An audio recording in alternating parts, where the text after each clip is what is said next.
अस्सलाम वालेकुम। आपको अब्दुल खालिक की वीडियो पर खुश आमदीद। आज 7वें रोज भी इसराइल और हमास के दरमियान जंग जारी है। इसराइल की तरफ से मुसलसल गजा पर बमबारी की जा रही है। फजा में हर वक्त जो है इसराइल के लड़ाका तैयारे घूम रहे हैं और मुसलसल गजा पर बमबारी कर रहे हैं। अब दूसरी जानिब गजा से हमास के हमले भी जारी हैं और इसके साथ साथ लबनान का महाज भी हिजबुल्लाह ने खोल रखा है, जबकि इसराइल की तरफ से मुसलसल गजा को वार्निंग दी जा रही है और गजा के शहरियों को आज आखिरी अल्टीमेटम दिया गया है कि 24 घंटों के अंदर अंदर गजा के शहरी जो है वो गजा के जनूब के हिस्से की तरफ चले जाएं, क्योंकि भाई कहने वाले कह रहे हैं और ज़राए कह रहे हैं कि इसराइली फौज ने मुकम्मल तौर पर तैयारी कर रखी है और इसराइल और जो गजा का बॉर्डर है, जो इस वक्त बॉर्डर है, वहाँ पर बड़ी तादाद में इसराइली फौजी भी इकट्ठे हो चुके हैं और साथ में जदीद तरीन हथियारों से लैस टैंक और दीगर जो जंगी साजो सामान भी पहुंच चुका है और इसराइल की तरफ से जो ज़मीनी ऑपरेशन है उसकी मुकम्मल तैयारी कर ली गई है और अगले 24 घंटों के अंदर अंदर जो है वो गजा के अंदर इसराइली फौज दाखिल होकर ऑपरेशन शुरू कर देगी। जबकि दूसरी जानब अक़वाम आलम मुसलसल कोशिश कर रहा है कि भाई इस जंग से गजा की निहत्ते लोग जो हैं वो सबसे ज़्यादा सिविलियन नुकसान उठा रहे हैं। हज़ारों बच्चे जो हैं इस जंग से मर रहे हैं और आपने और मैंने भी वीडियोस देखी हैं। आपको यहाँ पर मैं नहीं दिखा सकता क्योंकि कुछ जो है कॉपीराइट का मसला बन जाएगा, वगरना जो जंग से सबसे ज़्यादा मुतासिर हो रहे हैं वो आम सिविलियन और बच्चे मुतासिर हो रहे हैं। और दूसरी जानब चूँकि एयर स्ट्राइक हो रहा है इसराइल की तरफ से, तो इस एयर स्ट्राइक की वजह से जो है वो बमबारी, आपको पहले भी अर्ज किया था कि गोली तो नहीं देखती, बम तो नहीं देखता कि ये सिविलियन है या ये कोई लड़ाका है।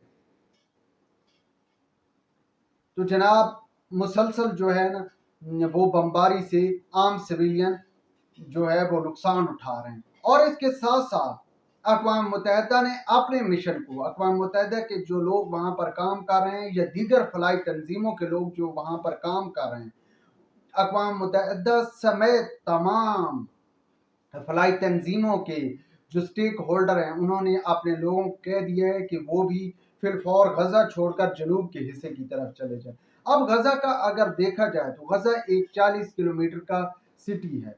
ये 40 किलोमीटर जो है वो इसराइल के साथ तो उसके जो है बॉर्डर लगता है। 10 किलोमीटर का एरिया जो है वो मिस्र के साथ है।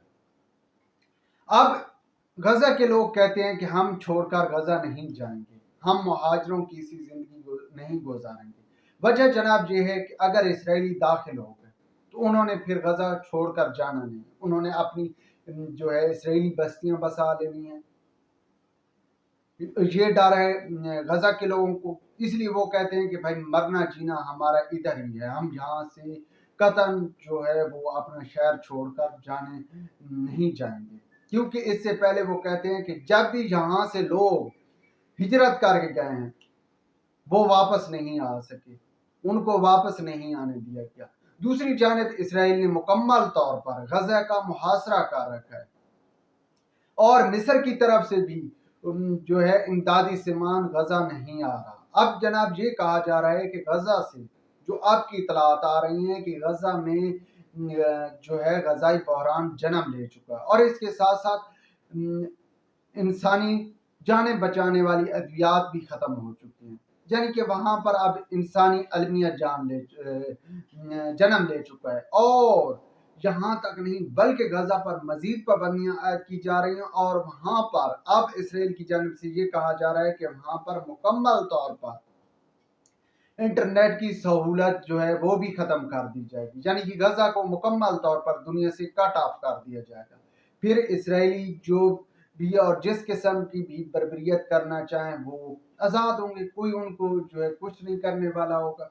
ऑलरेडी गजा के पानी भी बंद है, बिजली भी बंद है, खुराक नहीं जा रही, गजा के लोग ऑलरेडी परेशान हैं।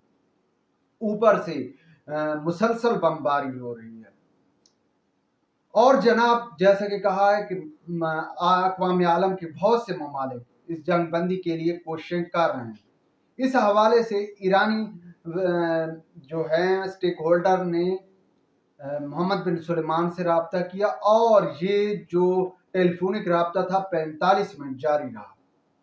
اس رابطے میں ایران کی طرف سے جو سعودی حکام ہیں ان کو کہا گیا محمد بن سلیمان کو کہ وہ کردار ادا کریں اور کسی نہ کسی طریقے سے اس جنگ بندی کے لیے اپنا جو رول ادا کر کی جنگ فوری طور پر رکوائیں، کیونکہ اس میں عام سویلین مارے جا رہے ہیں۔ لاکھوں کی تعداد میں غزہ کا شہر ہے، اور ان سب لاکھوں لوگوں کی زندگی جو ہے اس وقت داؤ پر لگی ہوئی ہے، صرف جنگ میں جھونک دی گئی ہے۔ اور جناب سعودیہ کی طرف سے بھی اب کوشش شروع ہو چکی ہے جنگ رکوانے کی۔ دوسری جانب ایشیا کے دیگر ممالک بھی بیچ میں معاملہ جو ہے وہ الجھاؤ سے سلجھاؤ کی طرف لے کر جانا چاہ رہے ہیں، لیکن ابھی تک مغرب کی طرف سے کوئی مضبوط جو ہے ٹھوس آواز نہیں اٹھی کہ جہاں سے یہ کہا جا سکے کہ بھائی اس جنگ کو فی الفور روک دیا جائے اور سویلین آبادیوں کو نشانہ نہ بنایا جائے، یا اسرائیل پر دباؤ ڈالا جائے کہ وہ سویلین آبادیوں کو نشانہ نہ بنائے، اور وہاں پر غذائی جو بحران پیدا ہو چکا ہے یا صحت کے مسائل جنم لے چکے ہیں، تو یہ تمام پابندیاں اٹھائے اور فلاحی تنظیموں کو یا اقوام متحدہ کے جو ادارے وہاں پر خوراک لے کر جانا چاہ رہے ہیں یا میڈیسن لے کر جانا چاہ رہے ہیں وہ آسانی سے داخل ہو سکے۔ ابھی تک یہ اقوام عالم سے جو مطلب مغربی دنیا یا امریکہ کی طرف سے ایسی کوئی آواز نہیں آئی ہے۔ دوسری جانب حماس بھی مسلسل اسرائیل پر جو ہے وہ راکٹ داغ رہا ہے۔ اب اسرائیل کے پاس بھائی آئرن ڈوم ٹیکنالوجی ہے، اور وہ اس ٹیکنالوجی کا بھرپور فائدہ اٹھا رہا ہے۔ زیادہ نقصان غزہ میں سویلین کا ہو رہا ہے، جبکہ اسرائیل کا کوئی ایک جو ہے وہی سٹارٹ میں جو حماس نے اسرائیل کو نقصان پہنچایا تھا وہ ہے۔ اس کے بعد حماس جو ہے وہ لازمی بات ہے کہ وہ اس کے پاس اسرائیل کے پاس جدید ٹیکنالوجی ہے۔ جو بھی راکٹ لانچر ادھر اسرائیل پر داغتے ہیں اس کو آئرن ڈوم ٹیکنالوجی جو ہے فضا ہی میں ختم کر دیتی ہے۔ اسرائیل کا تو اب جو ہے نقصان ہونا کم شروع ہو گیا ہے، لیکن غزہ کا مسلسل نقصان جاری و ساری ہے۔ فی الوقت اتنا ہی کافی۔ ولاگ کے بارے میں اپنی رائے سے ضرور آگاہ کیجیے گا۔ خدا حافظ۔